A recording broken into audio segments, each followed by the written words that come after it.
রস পিঠা বানানোর জন্য আমি প্রথমে নিয়েছি 6টি ছোট এলাচ, তারপর দারুচিনি আমি ফেটে নিয়েছি ছোট এলাচগুলো।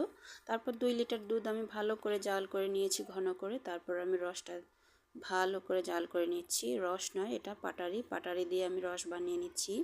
তারপর আমি মশলাটা দিয়ে দিলাম, মশলা দেওয়া হয়ে গেছে। তারপর আমি 1 চিমটি লবণ দিয়ে দিচ্ছি। 1 চিমটি লবণ দিয়ে আমি আরও বেশ কিছুক্ষণ আমি ভালো করে জাল করে নেব। জাল করে নেওয়ার পরে দেখেন আমি আরও বেশ কিছুক্ষণ জাল করে নিলাম। এবার আমি ঠান্ডা করে নিয়েছি। এখন দেখেন কত সুন্দর হয়েছে, মশলা সহকারে আমি নিয়েছি। আপনারা চাইলে মশলাগুলো তুলে ফেলে দিতে পারেন, আমি তুলে ফেলে দেব না, একসঙ্গেই রেখে দেব। তারপরে আমি এই যে পিঠাগুলো বানিয়ে নিয়েছি, দেখেন কত সুন্দর সফট হয়েছে। তো আমি এখন এই পিঠাগুলো একে একে রসের মধ্যে দিয়ে দেব। তার আগে আমি রসের সঙ্গে দুধটা আমি দিয়ে দিচ্ছি, ভালো করে জাল করে রাখা ঘন করে রাখা দুধগুলো আমি দুধটা রসের সঙ্গে একসঙ্গে দিয়ে দিচ্ছি। তার আগে আমি বলে রাখি আপনাদেরকে, এই দুধ আর পাটারিটা আপনারা একসঙ্গে জাল করবেন না, আলাদা আলাদা জাল করবেন। তাহলে হবে কি, দুধটা নষ্ট হয়ে যাওয়ার চান্স খুবই কম থাকে, আর একসঙ্গে জাল করলে দুধটা ফেটে যাওয়ার চান্স থাকে।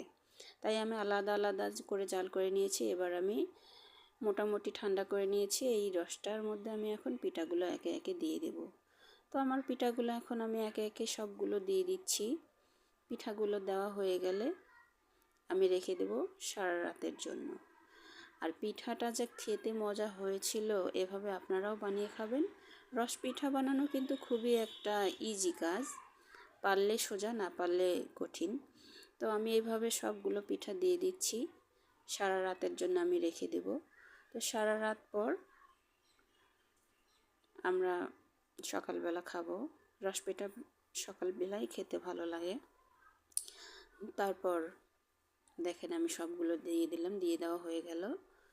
এখন আমি ভালো করে নেড়ে চেড়ে ঢেকে রেখে দেব।